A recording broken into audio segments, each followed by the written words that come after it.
Hello friend, notes में आप सबका वेलकम है। आज हम आप सबके सामने लाए हैं फंडामेंटल राइट्स, मौलिक अधिकार। तो जो कॉम्पिटिटिव एग्ज़ाम के लिए बहुत ही ज़्यादा इम्पॉर्टेंट है, वो चाहे जो भी एग्ज़ाम हो, SSC, UP BEd, CTET, UP TET. तो आइए हम सब उसको देखते हैं और उसके पॉइंट्स को अच्छे से रिवीजन करते हैं। फंडामेंटल राइट्स, मौलिक अधिकार, पार्ट 3, आर्टिकल 12 से 32। वे अधिकार जो संविधान के भाग 3 में अनुच्छेद 12 से 35 तक वर्णित हैं, उन्हें फंडामेंटल राइट्स कहा जाता है। आर्टिकल 12, डिफिनीशन ऑफ स्टेट, राज्य की परिभाषा। आर्टिकल 12 के अंतर्गत जो है राज्य की परिभाषा है। इस अनुच्छेद के तहत एक राज्य में सम्मिलित होगा: नंबर 1, सरकार एवं संसद; नंबर 2, राज्य सरकार एवं विधानमंडल; नंबर 3, क्षेत्रीय सरकार, पंचायत, नगर पालिका, जिला बोर्ड; नंबर 4, विधि एवं संविधान द्वारा स्थापित पद एवं विभाग। आर्टिकल 13, अनुच्छेद 13, मौलिक अधिकार से असंगत विधियों का निरस्त होना। संविधान में मौलिक अधिकार 6 प्रकार के हैं। आर्टिकल 13 ये बताता है कि जो मौलिक अधिकार हम लोग को दिए गए हैं वो विषम परिस्थितियों में निरस्त हो सकते हैं। नंबर 1, राइट्स टू इक्वालिटी, समानता का अधिकार। ये अनुच्छेद 14 से लेकर 18 तक जो है इसके अंतर्गत समानता का अधिकार हमें दिया गया है। आर्टिकल 14, अनुच्छेद 14, विधि के समक्ष समानता का अधिकार। कानून का इसके अंतर्गत ये बताया गया है कि कानून सभी के लिए समान है, वो चाहे छोटा हो या बड़ा हो। आर्टिकल नंबर 15, धर्म, जाति, वंश, लिंग, जन्म स्थान के आधार पर विभेद पर प्रतिबंध। आर्टिकल नंबर 16, लोक नियोजन के अवसर की समानता। उसके बाद 16A बाद में इसको ऐड किया गया है। इसमें है अनुसूचित जाति एवं जनजाति को पदों में आरक्षण। आर्टिकल 17, छुआछूत का अंत, अस्पृश्यता का अंत। आर्टिकल नंबर 18, उपाधियों का अंत। अगला है second number, right to freedom, स्वतंत्रता का अधिकार। आर्टिकल 19 से लेके 22 तक स्वतंत्रता का अधिकार दिया गया है। अनुच्छेद 19A, इस अनुच्छेद के तहत कुछ स्वतंत्रता प्रदान की गई है। तो आइए हम लोग देखते हैं वो स्वतंत्रता कौन कौन सी हैं। 19(1)A है freedom to speech and expression, वाक अभिव्यक्ति की स्वतंत्रता। बी है शांतिपूर्ण एवं निःशर्त सम्मेलन एवं एकत्रित होने का अधिकार। सी है संघ एवं सहकारी समितियों का गठन करने का अधिकार। डी है भारत के संपूर्ण क्षेत्र में घूमने फिरने की स्वतंत्रता। ई है भारत के किसी भी क्षेत्र में निवास एवं बस जाने की स्वतंत्रता। डी है संपत्ति की स्वतंत्रता। इसको जो है 44वां संविधान संशोधन 1978 के तहत रद्द कर दिया गया है, यह प्रभावी नहीं है। जी है व्यापार की स्वतंत्रता, फ्रीडम टू ट्रेड।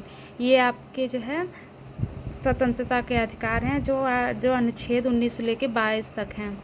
ये 19 नंबर में है इतने पॉइंट्स। उसके बाद आर्टिकल 20 है अपराधों के लिए दोष सिद्ध के संदर्भ में संरक्षण। इसके तहत ये बताया गया कि यदि किसी का अपराध सिद्ध हो जाता है तो वो उसे जो है राष्ट्रपति के सिफारिश पर उसे जो भी सज़ा फांसी दी जाती है उससे वो बच सकता है।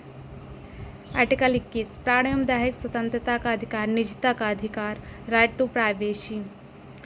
21A, 6 से 14 वर्ष के बच्चों के लिए निःशुल्क शिक्षा का अधिकार। ये जो है 86 संविधान संशोधन 2002 के तहत जोड़ा गया है बाद में। आर्टिकल 22, अनुच्छेद 22 में गिरफ्तारी एवं निरोध का अधिकार। फिर उसके बाद तीसरा आता है शोषण के विरुद्ध अधिकार। तो ये आर्टिकल 23 से लेके 24 तक है, जिसे शोषण के विरुद्ध अधिकार कहते हैं। तो आर्टिकल 23 में है मानव तस्करी एवं बाल श्रम पर प्रतिबंध। मतलब कि जो है जो मनुष्य को पहले खरीदा जाता था उस पर प्रतिबंध लगाया गया है, और श्रम पर मतलब बिना जो है मजदूर मतलब गुलाम बनाने वाला जो होता है उस पर प्रतिबंध लगाया गया है। अगला है आर्टिकल 24, अनुच्छेद 24 के तहत बाल श्रम पर प्रतिबंध, मतलब 14 वर्ष के बच्चों को कारखाने में काम नहीं करवाया जा सकता है। ये है शोषण के विरुद्ध अधिकार। अगला चौथा है धार्मिक स्वतंत्रता का अधिकार। आर्टिकल 25 से लेके 28 तक है। तो आर्टिकल 25 में है भारत में किसी भी धर्म एवं रीति रिवाज को मानने की स्वतंत्रता। मतलब इस अनुच्छेद के तहत ये कहा गया है कि भारत में कोई भी व्यक्ति कोई भी किसी भी धर्म को मान सकता है। अगला है आर्टिकल 26, धार्मिक कार्यक्रम एवं सम्मेलन करने का अधिकार। आर्टिकल 27, भारत में प्रत्येक धार्मिक आय को कर मुक्त समझा जाएगा। उसके बाद आता है आर्टिकल 28, भारत में कोई भी शैक्षणिक संस्थान धार्मिक शिक्षा प्रदान नहीं करेगा। उसके बाद आगे आता है सांस्कृतिक एवं शैक्षणिक अधिकार। तो ये आर्टिकल 29 से लेकर 30 तक है। तो आर्टिकल 29 में है अपनी संस्कृति मानने एवं उसे प्रसार करने का अधिकार, और आर्टिकल 30 में भारत के अल्पसंख्यक धार्मिक संस्थानों की स्थापना कर सकते हैं।